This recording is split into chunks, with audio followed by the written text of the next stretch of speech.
Have you ever been so excited that someone was coming that you waited for him on the front steps? Well, today, me and Hercules were on our front steps.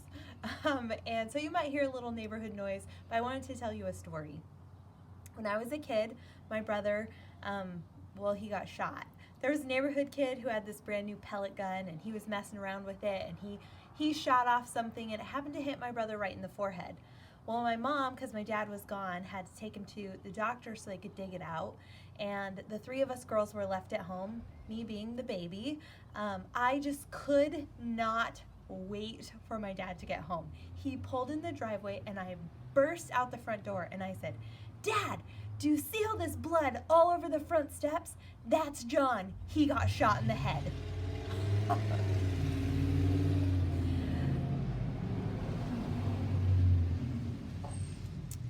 As soon as I saw the look on his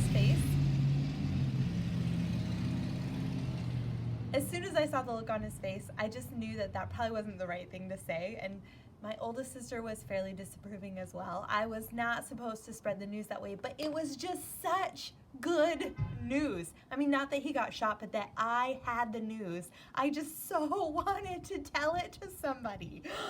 I just couldn't contain myself. Well, today we're going to read a story about good news. And we're talking about an upside down life that Jesus portrays to us when he talks about his kingdom. And in Luke chapter 4, verses 14 through 21, Jesus has just returned from 40 days of temptation in the wilderness. And he's come to really proclaim his mission or his intent in the synagogue. And so let's read it. It's Luke chapter 4, verses 14 through 21. It says this: Jesus returned to Galilee in the power of the Spirit, and news about him spread through all the surrounding district. And he began teaching in their synagogues and was praised by all. And he came to Nazareth, where he had been brought up, and as was his custom, he entered the synagogue on the Sabbath and stood up to read. And the book of the prophet Isaiah was handed to him, and he opened the book and found the place where it was written, "The Spirit of the Lord is upon me, because he anointed me to preach the gospel to the poor. He has sent me to proclaim release to the captives and recovery of sight to the blind, to set free those who are oppressed, to proclaim the favorable year of the Lord." And he closed the book, gave it back to the attendant, and sat down. And the eyes of all the synagogue were fixed on him. And he began to say to them, "Today this scripture has been fulfilled in your hearing." See, he came to tell them that the kingdom that he was inaugurating, the kingdom that he was representing, it really offered freedom for the prisoner, sight for the blind, liberation for the poor and oppressed, and he came to proclaim the year of the Lord's favor. It's like someone had promised something really good and arrived with it, and then they doubted it when it was staring them in the face. I mean, that's what these people did. They murmured and they were skeptical. And in verse 28, it says that they were even filled with rage and tried to drive Jesus out of the city. So why? Why would it so anger them if Jesus came to bring such good news? Well, I think that he came to fulfill centuries of expectation, except he wasn't anything like what they expected. Really, his teaching, his proclamation of the kingdom challenged their idea of what the kingdom would be.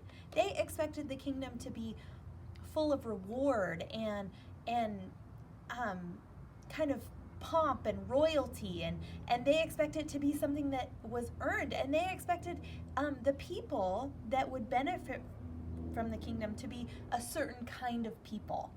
But Jesus said he came for the captive, for the sick, for the broken. He came to make people well, which meant that he came to do something different than they thought, but he also came for someone different than they thought. Now, we know that they were sinners just as much as the people they thought were sinners, but they didn't recognize that they were part of that group that was beneath them. And so Jesus' teaching really angered them. It really made them pretty mad.